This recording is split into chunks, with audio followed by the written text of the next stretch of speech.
What's cooking, Juventus fans? Welcome back to your old lady's favorite YouTube channel. We've got a ton of updates for you regarding the Mercado, the different moves that Juventus are trying to make and they want to make. Some news regarding the Milinkovic Savic situation will update you there, as well as an offer potentially for Di Maria. Names like Raspadori, Zaniolo, yes, Zaniolo, he still comes up, as well as a few others. Stick with us, we'll fill you in.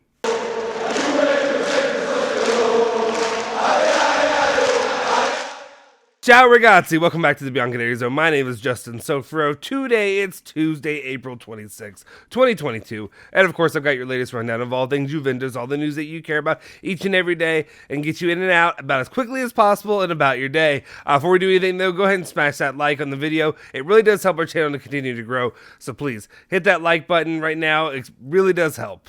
We'll just say that. I'm not too proud to beg, right? All right, let's go ahead and then smash that subscribe button as well if you haven't already.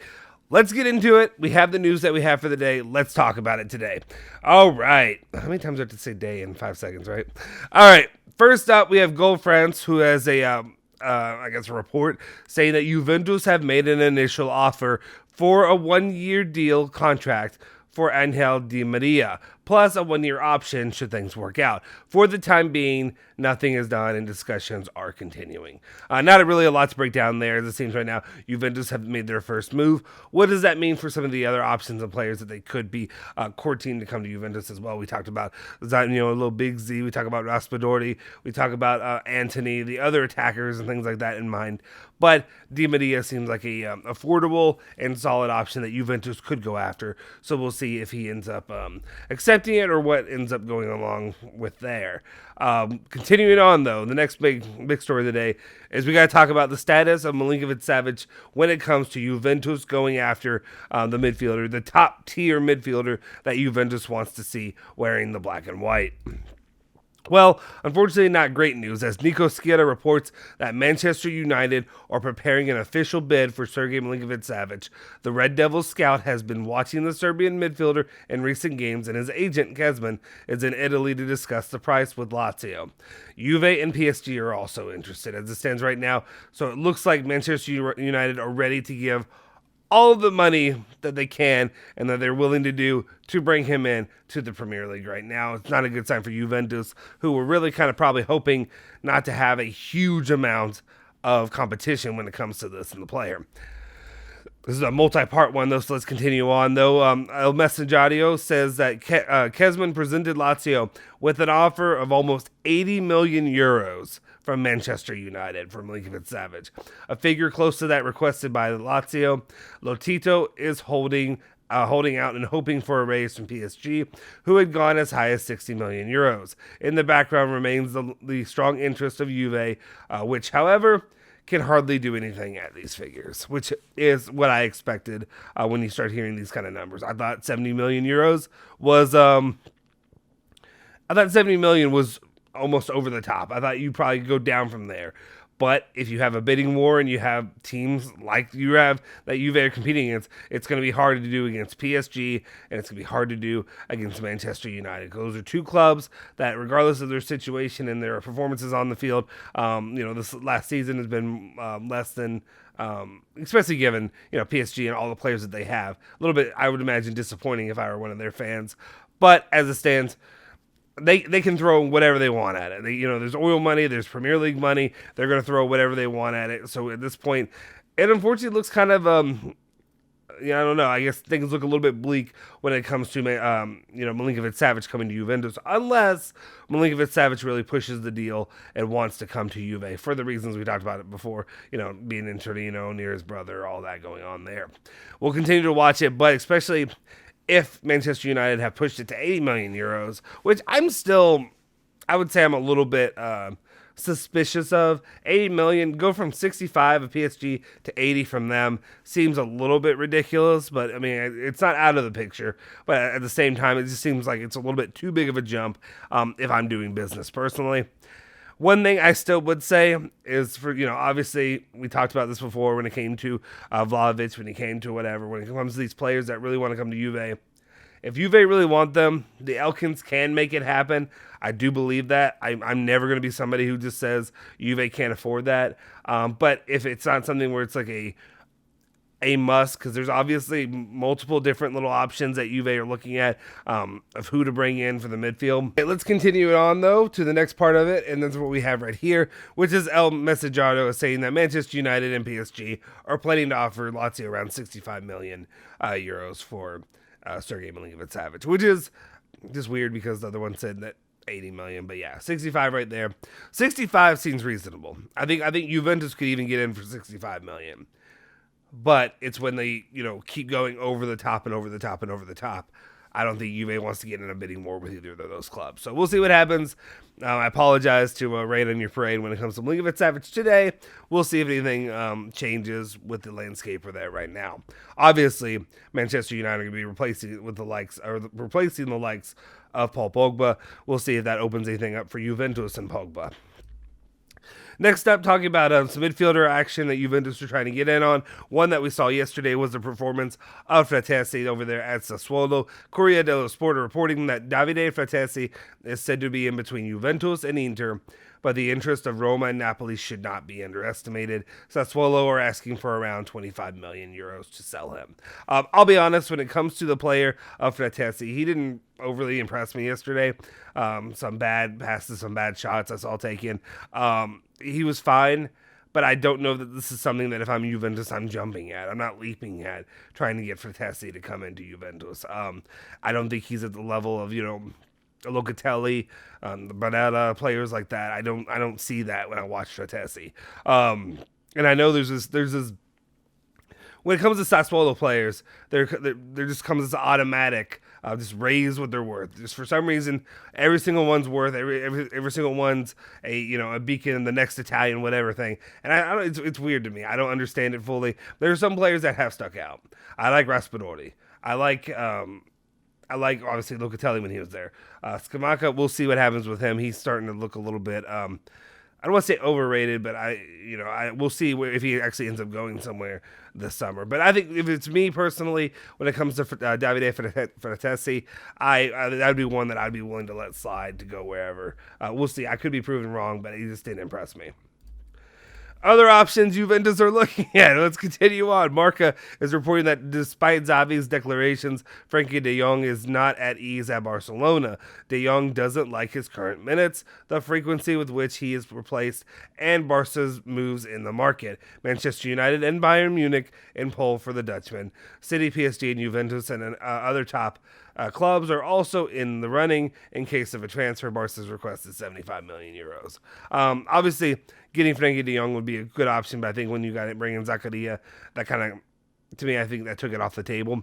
We'll see. Maybe it doesn't, because obviously Juventus are bleeding when it comes to any kind of midfielders, but would Juve be willing to pay 75 million euros to bring him in right now when they have other options they're looking at? We'll see. We'll continue to monitor that situation, see if maybe Frankie de Jong and the link with Juventus continues to grow from there. All right, more Sassuolo news, and that is Tutto Sports reporting, talking about Juve's priority is that of Giacomo Raspadori, for whom Sassuolo have already rejected a 30 million euro offer from West Ham. And this begs the question, how much is it going to cost for Juventus to bring in Raspadori? I don't buy for a second that Juve will pay 30 million euros. Given what they paid to Sassuolo for Locatelli, Raspadori could be a great option. But I don't know. I just don't think the starting out price is 30 million, isn't it? Or do they want 40? Whatever it is, I just don't think. I think maybe West Ham could have had a lot to do with Raspadori's preference to not go to West Ham. I think that's one reason that was rejected, personally. We'll see, especially because when you can go to Juventus, who probably looks like almost sealed, set in stone that they're going to be playing in the UCL next year. I think that's the option of where he would prefer to go. So we'll see what happens going down the line. As it stands right now, Juventus are definitely looking into the prospect. I think, to me, he was the one thing that stood out, definitely, at Sassuolo. I mean, besides they were all getting shots off at Juventus in the first half, thankfully for Szczesny to stop most of them. But, of course, I'd allow it for Raspadori to be the one to get the goal if he's the guy that comes to Juventus next season. Let me know your thoughts on Raspadori. How much do you value the player at for him to come to Juventus? Potentially be that Paulo Dybala replacement. Next up, El Messaggero is back with more comments when it comes to Juventus' Mercado, saying that a stalemate is between Lazio and Romagnoli. Juventus could be back in the running for the Milan central defender, given Chiellini's possible departure. So obviously we know right now Rudiger's off the table. Now it looks like Romagnoli could be back in it. Romagnoli, again, he's fine. He's not, it could be an option, but I put him more in the Rugani, that kind of level. I don't view him as a good defender. I don't view him as something that's going to come in and really do a lot of good for Juventus next season and into the future. I think it'll be a 1-year stopgap if they end up settling for the likes of Romagnoli, to be honest, or 2 years or whatever it is. We'll see what happens with him. Let's talk about Big Z news, guys. I know you guys are pumped to hear about Big Z, the player that everybody wants to see wear the black and white shirt next season. Gazzetta dello Sport are reporting that 2 Premier League clubs are popping up for Zaniolo. Tottenham and Newcastle will be watching the player closely during Leicester and Roma. In Italy, the most dangerous opponent for Juventus would be Milan. Obviously, we've heard hype about Milan going after Zaniolo, potentially being a landing spot for him if Juventus don't end up making the move. We'll see if enough of these, and I understand he's being moved kind of to a central attacking role right now, but he still can play a midfield role. We'll see what happens if all these typical options continue to drop off. If you lose Milinkovic Savic, and the next thing you know, Pogba's going to PSG, and then the next thing you know, what does that leave us with? Jorginho? Do we need to go all in on Jorginho, or what other option? Because let me know. I know there's a lot. I joke with you guys. I like to taunt you guys with this. It's just fun. Because I know a lot of you are not hype on Big Z. I do like Big Z. I would still like to see him play for Juventus. But when it comes to the midfield options, say Jorginho's off the table. Say that Paul Pogba. Say that Milinkovic Savic are all off the table. Say even Frankie de Jong is off the table. Because, I still don't think that one's a really likely one. Who are you going after? Who would be a big splash in that circumstance? And I know Zaniolo, maybe some of y'all may not be that, but he was a highly touted player for a long time. He was, the connections with Juventus. You have to recognize that at least. Let me know your thoughts. Who would be the big splash that they could get if they're not getting those players? Am I blanking on somebody right now? Maybe. We'll see. Let's continue on, though. Oh, one of the things, another note on that, though.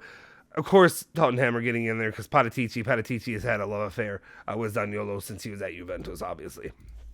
Then Gazzetta dello Sport talking about Moise Kean and his future, really saying that things still have not changed, even following the goal that he scored, the game-winning goal, obviously yesterday against Sassuolo. Juventus do not change their mind regarding the future of Moise Kean. The bianconeri, obliged to redeem the striker, would be willing to listen to possible offers to try to convince Everton to review the conditions of the player's redemption. Obviously, a lot of this seems to be related to that of bringing Raspadori into Juventus. We talked about it previously on the channel. That basically it seems that for Juventus to bring in Raspadori, they would need to move Moise Kean. I think Raspadori is the stronger long-term option there in an attacking role, period, let alone for Juventus. I think Raspadori would be the way to go. So if they can move Moise Kean, maybe PSG can come back to the table wanting to sign his services like they did last year. Maybe that would be an option there. And then the final bit of the news today, talking about players that think that they scored a goal and that they're going to be cemented back at Juventus, is Federico Bernardeschi. Gazzetta dello Sport's reporting that Bernardeschi wants to stay at Juventus, and together with his agent, has decided to wait for a possible renewal offer. He's going to be waiting for a while. The player would even be tempted to accept a lower offer. If not, Bernardeschi would welcome a move to Milan, Inter Milan, or at the window. So that's what you have. Bernardeschi, I think you're going to be waiting for a while because I don't think Juventus are really going to come back to the table anytime soon unless there's just other options are not really out there, and then they're willing to pay you a small sum to stay at Juve. So we'll see what happens. We'll continue to monitor this. I'm not one to believe that he's going to have high hopes of remaining in the black and white shirt. So we'll see what happens with Bernardeschi. If you disagree with me, let me know. Argue it out in the comment section down below. Let me know about your thoughts on all the conversation, all the topics that we talked about today in the comment section down below. If you haven't already, please like the video, hit that subscribe button, and hit that bell icon to stay notified for all of our latest videos. Make sure you follow bianconerizone at bianconerizone, Twitter, Instagram, Facebook, and make sure you follow me at Justin Sofero on Twitter as well. I'll see you guys next time. Forza Juve, Forza Bianconeri.